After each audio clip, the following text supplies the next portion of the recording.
warahmatullahi wabarakatuh. Waalaikumsalam warahmatullahi wabarakatuh. Alhamdulillahilladzi anzala al-Qur'an hudan lin-nas wa bayyinatin minal huda wal furqan. Asyhadu an la ilaha illallah wahdahu la syarika lah wa asyhadu anna sayyidana wa nabiyyana Muhammadan abduhu wa rasuluh. Allahumma salli ala sayyidina Muhammad wa ala alihi wa ashabihi ajma'in, amma ba'd. Hadratul muhtaramin, hadratul mukarramin, ashabul fudala, yang muliakan para guru-guru kami, para masyayikh, para tokoh agama, tokoh masyarakat, baik pembina Yayasan Asmaul Husna, Ketua Majelis Ta'lim Asmaul Husna, singkatnya mami-mami, bapak-bapak, ibu-ibu, jamaah sholat subuh yang dimuliakan Allah Subhanahu wa ta'ala. Bersyukur kita semua kehadirat Allah Subhanahu wa ta'ala atas nikmat yang Allah Subhanahu wa ta'ala ijanin tiang pelungguh, bahwasanya nikmat tersebut tidak akan mampu kita untuk menghitungnya. Maka satu, la in syakartum la azidannakum. Apabila engkau bersyukur atas nikmatku, firman Allah, maka aku tambahkan nikmat tersebut. Maka mengucap kalimat alhamdulillah sabda Rasulullah adalah afdalud doa. Sebagus-bagus afdal doa kita membaca alhamdulillahirabbil alamin.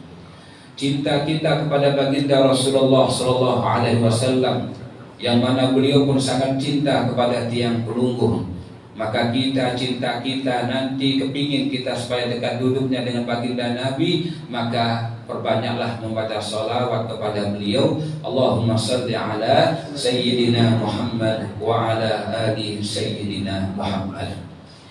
Bapak Ibu jamaah sholat subuh yang dimuliakan Allah Subhanahu wa ta'ala, izin sekedar untuk mengingatkan kita semua, bukan menggurui. Sekali lagi Allah jelaskan dalam Al-Quran, wa dzakir fa inna dzikra tanfa'ul mu'minin. Terus berikan peringatan firman Allah. Jangan pernah bosan, istiqomah terus untuk saling ingat mengingatkan. Karena dengan kita ingat mengingatkan ini sangat bermanfaat kepada hamba Allah yang beriman. Maka pagi hari ini sekedar untuk mengingatkan kita semua, mudah-mudahan nanti apa yang kami sampaikan, yang pertama dapat kita amalkan semata-mata liwajhillah, mengharap ridha Allah Subhanahu wa ta'ala. Yang kedua, kami yang menyampaikan, lewat yang menyampaikan, dapat juga kami amalkan dalam kehidupan sehari-hari. Bapak Ibu yang dimuliakan Allah Subhanahu wa ta'ala, menjadi renungan kita pada pagi hari ini untuk mengingatkan kita bahwasanya dalam riwayat Imam Al-Baihaqi, baginda Nabi sallallahu alaihi wasallam bersabda, wa'lam anna an-nasra ma'as sabri, sabda beliau, wa anna al-karaba.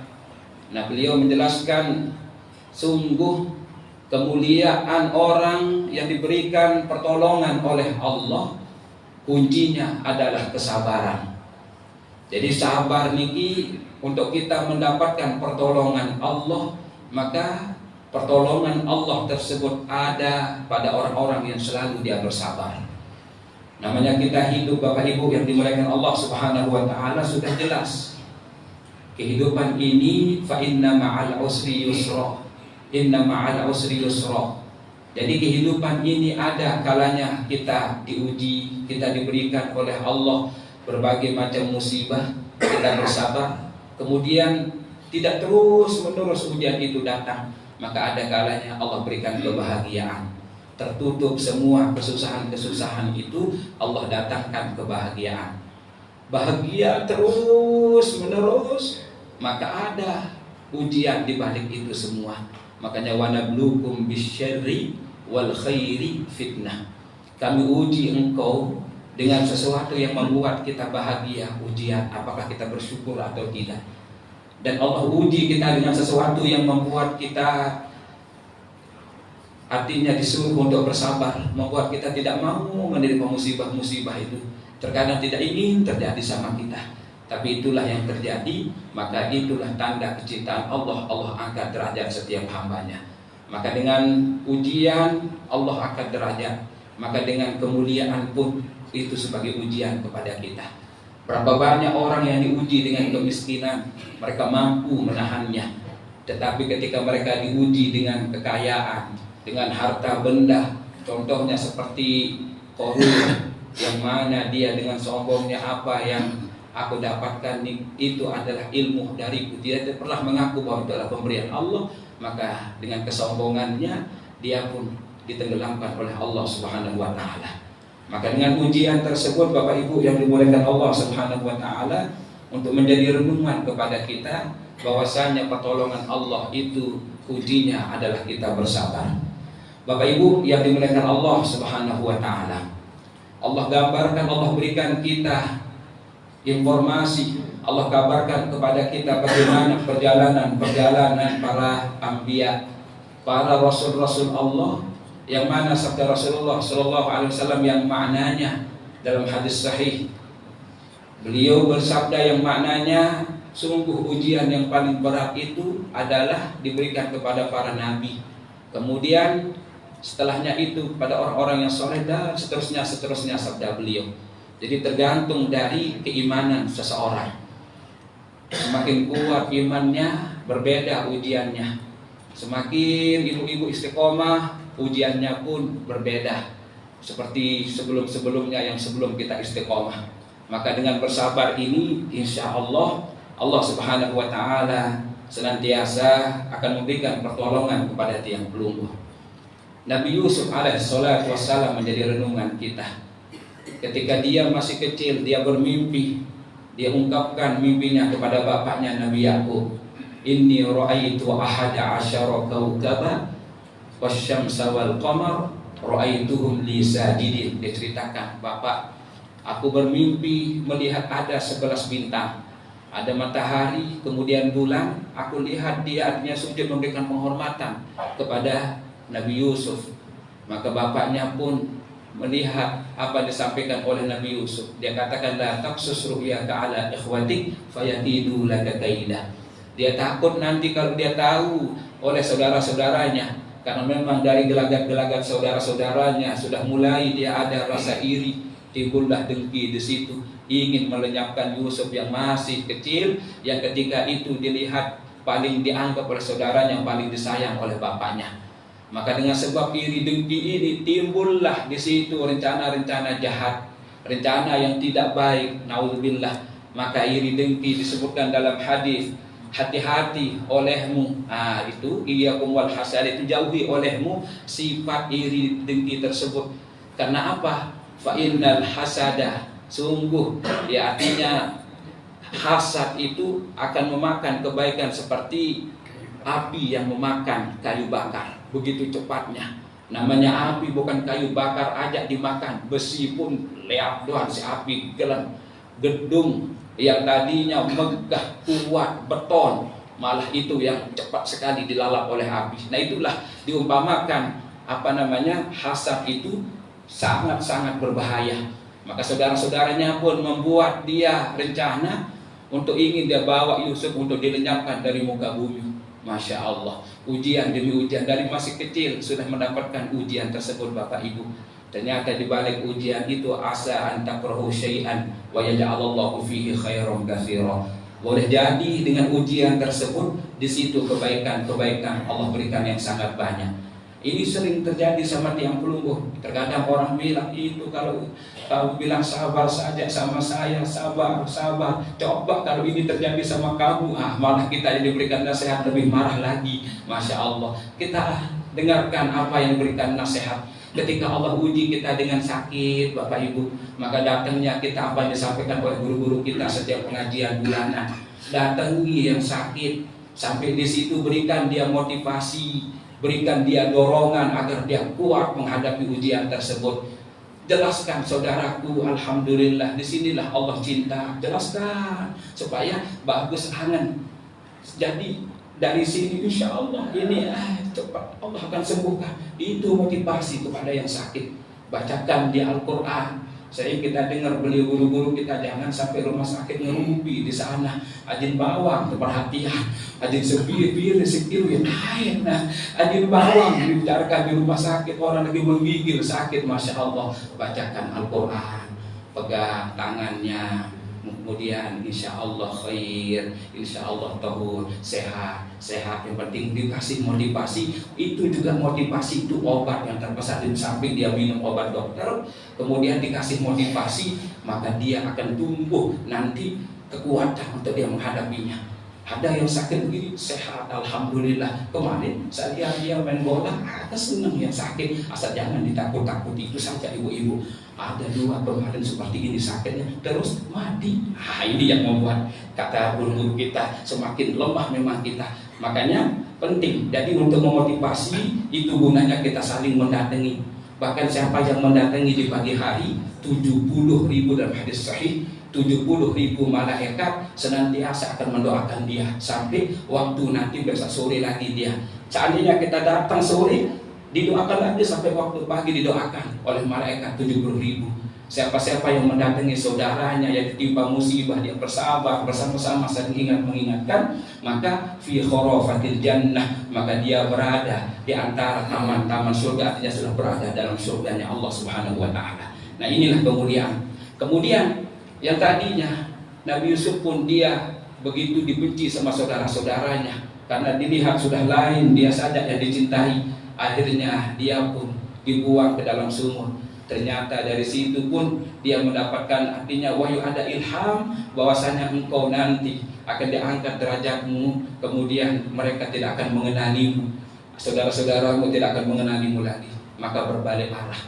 Yang tadinya beliau pun mendapatkan ujian besar, kemudian beliau pun dengan izin Allah, ternyata dari situ orang-orang yang datang ketika dia kepingin minum, ternyata beliau diangkat, dibawa ke Mesir.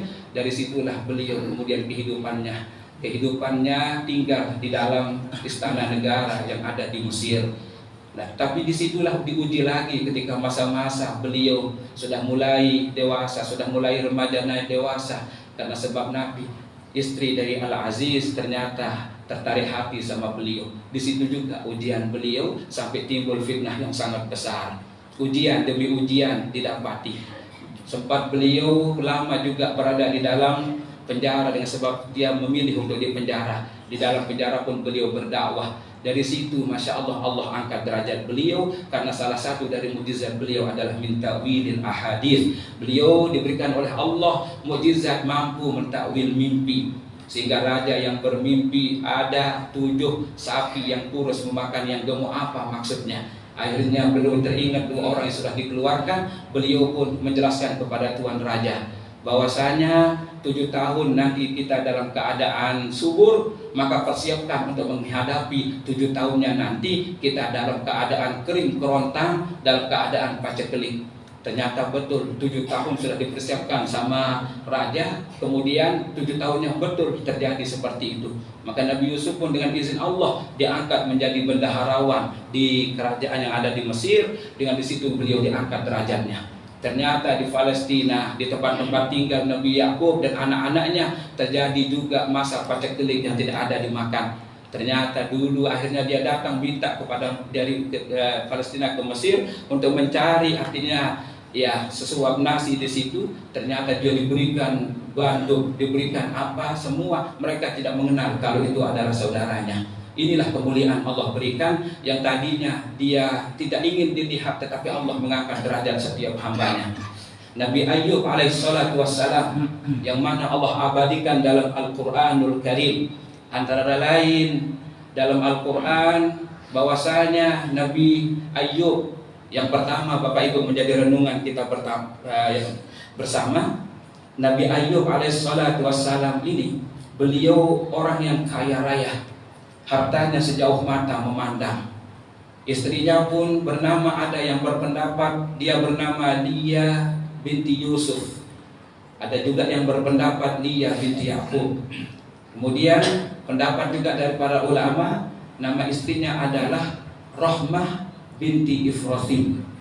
Jadi beliau tinggal bersama-sama di situ, Bapak Ibu. Bayangkan, hidup bersama. Kemudian Nabi Ayub memiliki al-musawwamah, yaitu kuda-kuda pilihan. Dia memiliki harta yang sejauh mata memandang. Kemudian sawah-sawahnya di Khurron itu beliau aja yang memiliki. Kemudian semua subur, tumbuh-tumbuhan kormanya semua diuji Nabi Ayub. Tiba-tiba semuanya artinya menghilang, terbakar apa yang dia miliki. Rumahnya pun terbakar. Datang tiba-tiba angin puting beliung, muter-muter di rumahnya Nabi Ayub, diangkat rumahnya. Kemudian kayu pun terjatuh kepada anak-anaknya. Akhirnya dia meninggal dunia, anaknya semua. Hanya tinggal berdua. Ini menjadi renungan kita supaya kita menjadi insya Allah hamba-hamba Allah yang bersabar. Kita ingatkan terus, mudah-mudahan, karena memang dengan kesabaran ini Allah angkat derajat setiap hambanya, ibu-ibu, bapak-bapak. Akhirnya begitu dia kehidupannya, tidak ada lagi dia hanya hidup berdua. Nabi Ayub pun tiba-tiba penyakitnya datang, penyakit yang membuat orang menjadi heran. Kulitnya melepuh, ibarat yang pelubuh, budut-budut macam tahu. Kemudian dia bernanah, setelah bernanah berdarah, itu pun terkelupas. Apa yang dikatakan oleh para sahabat penjelasan tentang ayat tersebut, bahwasanya Nabi Ayub ini hanya hati dan lisannya yang tersisa semua, bahkan kelihatan tulang-tulangnya pun seperti itu, dia terbuka, jatuh isi-isinya semua. Tapi beliau pun dengan selalu dia berzikir kepada Allah Subhanahu wa taala. Yang menjadi renungan kita, yang menjadi pelajaran seorang istri yang solehah, baik suami ketika mungkin dia dalam keadaan rezekinya banyak, dia temani suaminya. Bahkan ketika tiba-tiba ujian itu datang dengan kemiskinan, tetap dia temani suaminya. Kalau itu ada, artinya ada seorang wanita wajibat lahul jannah, maka wajib baginya surga karena taat kepada Allah, taat kepada Rasulullah, dan taat kepada suaminya. Tapi zaman semakin berubah, teknologi semakin canggih. Sedikit-dikit ada permasalahan istri sama suami, di-share di media sosial. Suaminya sedikit-dikit kurang makan, tidak mau nerima, di-share, saya sudah masakkan dia, saya taruhkan dia ayam, saya taruhkan dia daging, tidak mau dia makan, di-share, dibaca semua orang. Mohon maaf, mau mandi, hai guys, mau mandi, beri gas guys, lalu mandi menerima anduk, mohon maaf ibu-ibu, ini di TV, itulah keadaan kita, karena memang HP semua punya sekarang. Dan HP kita itu tidak ada yang HP jadul zaman dulu, itu nggak ada. Semua rata-rata HP anak-anak kita pun mereka HP yang memang layar pintur, nah sekedar pintur Android itu. Dan semua bisa diakses. Anak-anak kita sekarang, mohon maaf, anak-anak muda duduk-duduk bareng, saya kira dia saling simak, ternyata pegang HP. Ya itu tadi, kesibukan sama HP masing-masing. Bahkan banyak musibah-musibah karena sibuk lihat HP, jalan dan lihat ada lubang, jatuh, meletak. Nah ini yang banyak.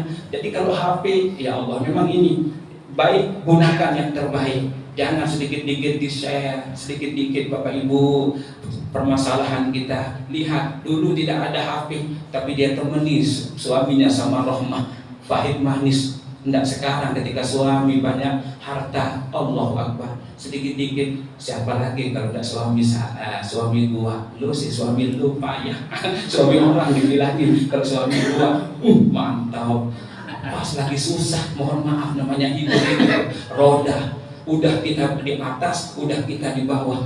Ketika di bawah, saya punya teman ini beliau di pengadilan agama, ternyata ada saja wanita yang mengajukan dirinya untuk dia pisah sama suaminya. Ditanya sama hakim, kenapa kamu mau pisah sama suami, bukankah kamu sangat cinta? Apa jawabannya? Dulu sih cinta Pak Hakim, sekarang udah enggak level. Ini mohon maaf, ini yang terjadi, ini real, ibu-ibu, bapak-bapak. Makanya namanya umur kita dulu masa-masa pengantin. Siapa yang tidak kenang ibu-ibu masa-masa pengantin dulu? Indahnya, Masya Allah, makan sepiring berdua, sedikit-dikit, bang, saya nggak enak makan. Kenapa kalau sendirian? Oh iya, sama-sama makan. Sambil dia bicara, dek, dunia ini milik kita berdua. Yang ya, pokoknya berdua saja. Jalan di jalan, sungguh jalanan ini begitu indah. Di sampingnya ada semerbak bunga-bunga yang begitu indah. Yang putih warnanya, yang merah, yang kuning, yang hijau, itu menanamkan kecintaan kita berdua. Sungguh dunia ini memang subhanallah. Sambil dia nyanyi, bayangkan, sambil nyanyi-nyanyi, alangkah indahnya dunia murah. Itu lagu-lagu dulu ibu-ibu. Sambil dia nyanyi, pas punya anak berbeda lagi kehidupan kita. Anak sudah mulai terkadang mohon maaf, yang tadinya gandengan tangan, bang, udah kamu duluan aja jalan. Suaminya, istrinya disuruh jalan duluan. Lama-lama, bang, kita pergi, dah nanti kita ketemu di depan gedung. Istrinya berangkat sampai depan gedung, nelpon, kenapa bang, mana abang? Nggak jadi dah, saya nggak jadi. Ini yang sekarang mohon maaf. Bagaimanapun pegang tangan suami ibu-ibu. Sebagaimana Nabi Ayub dia diusir, orang-orang keluar, disuruh dia keluar, dia pun keluar dibawa sama istrinya, bahkan dia pernah dibuang ke tempat sampah. Bayangkan. Berapa tahun dirasakan oleh Nabi Ayub? Ada yang berpendapat 7 tahun, berapa bulan? Wahab bin Al-Munabbih 7 tahun, berapa bulan? Ada yang berpendapat 3 tahun. Nah, pendapat dari Hamid 18 tahun. Beliau 18 tahun dalam keadaan, bayangkan, kulitnya menghilang, kemudian bahkan terlihat dari baunya keras. Setiap hari istrinya mencarikan abu gosok itu ditaruhkan di belakangnya supaya dia menjadi tempat tidur, supaya idam. Karena dulu tidak ada, zaman dulu ada kulkas, maka dia taruh itu supaya dia istirahat. Nabi Ayub dia bawa, dia temani, bayangkan, dia cari nafkah istrinya karena Nabi Ayub tidak bisa kemana-mana. Dia berpikir karena sakitnya itu. Bayangkan ibu-ibu, bapak-bapak, dia mencari pekerjaan istrinya, ini Rahmah binti Ifrosin Niki, kemana-mana dia mencari pekerjaan dan diterima. Kata orang yang di dalam rumah itu, kamu mengapain? Saya mau bekerja, boleh nggak saya jadi pembantu? Nggak boleh. Suamimu nanti kamu bawa penyakit ke sini, nanti kita kena musibah, diusir, pindah ke tempat yang lain. Dia tahu kalau dia adalah istrinya, ditolak di mana dia bekerja. Akhirnya beliau pun punya rambut panjang yang 2 dikepang. Allah sekiksi Rahmah, begitulah cintanya dia mencarikan nafkah. Kemudian dia jual kepada seorang putri yang kaya raya, anaknya dari seorang putri yang kaya. Dia dibayar dengan gandum, beras, dibayar dengan artinya uang untuk dia biaya hidup, yang sebelah masih tersisa. Itu dia pakai. Nabi Ayub dia mau makan, ditanya, kamu dapat dari mana? Saya pergi bekerja. Takut nanti kalau suaminya dia marah dengan sebab rambutnya, dia jual. Begitulah seorang istri, ibu-ibu. Bagaimanapun namanya suami, dia adalah amanah Allah. Seketika sehat suami dulu, sekarang lambat laun kita sudah mulai berumur, tiba-tiba sudah mulai berubah pendengahan, sudah mulai kurang. Wajar kalau kita panggil, bang, tenu kali ngomong dan menjawab sabar. Ini berkali ngomong ini berdengah, mohon maaf, sampai keluar kedok, bodi kesemangnya. Mohon maaf. Karena memang kesabaran butuh. Dulu mungkin saya tahu kita sama-sama kuat, kita bekerja kuat, berangkat kita bekerja. Tapi saat ini umur sudah mulai, maka disitulah disebut dengan rahmah, saling mencintai, saling kasih sayangi ibu-ibu. Bagaimanapun itu adalah suami kita. Kalau ada yang kurang, ibu-ibu yang melengkapinya. Akhirnya yang satu pun dijual lagi, habis rambutnya dijual. Seorang istri begitu, akhirnya Masya Allah, terus perjalanan bertahun-tahun, maka Allah perintahkan kepada Nabi Ayub, urkud birijlika hadza mughtasalun baridun wa syarab, hentakkan kakimu. Maka dari keluar dengan hantamkan kaki ke bumi, keluar air yang sejuk untuk diminum dan untuk kau pakai mandi. Setelah Nabi Ayub mandi dengan izin Allah, kembali semua badannya yang dulunya penyakitnya dihilangkan oleh Allah sebab kesabaran Nabi Ayub. Istrinya dari keluar tiba-tiba datang, siapa engkau? Terkejut melihat kegagahan suaminya kembali lagi seperti dulu. Maka itulah kemuliaan Allah berikan. Saya Ayub, kata beliau. Masa? Kata tidak terkejut, lihat badannya seperti semula. maka itulah orang yang bersabar, Allah angkat derajatnya. Insya Allah ibu-ibu yang sabar, nenek gelap-gelap milih sini marah ini, apalagi tak berangkat ke kantor sekatan, bapak baitan tahan ini sebab sini nenek, karena memang kehidupan bersama ini saling ingat mengingatkan, saling cinta mencintai, maka dikembalikan. Fakasyafna, jadi disembuhkan juga durroh penyakitnya Nabi Ayub, kemudian anak-anaknya juga dikembalikan. Ada yang berpendapat dihidupkan kembali anak-anaknya dengan izin Allah, ada yang berpendapat semakin banyak dari keturunan-keturunannya Nabi Ayub diberikan oleh Allah dan hartanya pun kembali lagi. Maka apa yang pernah hilang dengan kesabaran akan kembali Bapak Ibu. Kalau dulu kita mungkin tenaga kita kuat, sekarang dengan kesabaran insya Allah kita akan menjalani dengan penuh kesabaran, kita akan menjadi tenang, maka Allah berikan kesuksesan insya Allah dalam hidup kita. Yang penting kita bersabar. Mudah-mudahan ada manfaatnya untuk kita semua, dan Allah jadikan kita hamba-hambanya yang bersabar dalam menghadapi semua yang namanya kehidupan ini. Insya Allah Allah akan angkat derajat yang beruntung. Jelas sedikit Bapak Ibu? Kita akan jakarong terulang-ulang, supaya kita ingat soal makin niki, namun sampai balik lemak ketua terus jeluk apa sampean hui angka iya enggak, saya ingat niki sepiring berdua, sepiring berdua saja yang diingat, padahal banyak yang dijelaskan. Mudah-mudahan sekali lagi. Oke, baik, ada pertanyaan Bapak Ibu sebelum kita berdoa? Nah, kalau tidak ada, kita berdoa mudah-mudahan Yayasan Asmaul Husna insya Allah nanti hari Ahad ibu-ibu kita akan jalan sehat. Al-aqlus salim fi jismis salim. Akal, pikiran yang sehat ada pada badan yang sehat. Badan kita sehat, insya Allah kuat kita berpikir. Semuanya kuat insya Allah. Al-Fatihah.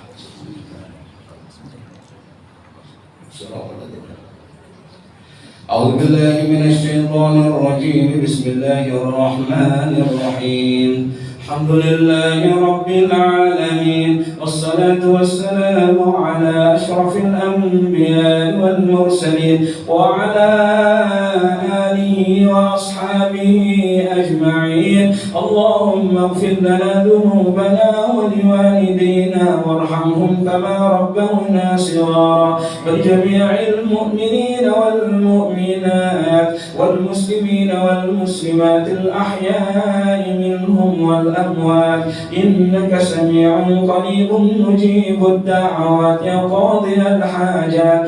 اللهم إنا نسألك رضاك والجنة ونعوذ بك من سخطك والنار. اللهم أخلص نيتنا يا الله في جميع أقوالنا وأفعالنا وأحوالنا. ربنا آتنا في الدنيا حسنة وفي الآخرة حسنة وقنا عذاب النار. صلى الله على خير خلقه محمد صلى الله عليه وسلم. سبحان ربك رب العزة عما يصفون وسلام على المرسلين والحمد لله رب العالمين. الفاتحة. الحمد لله رب العالمين.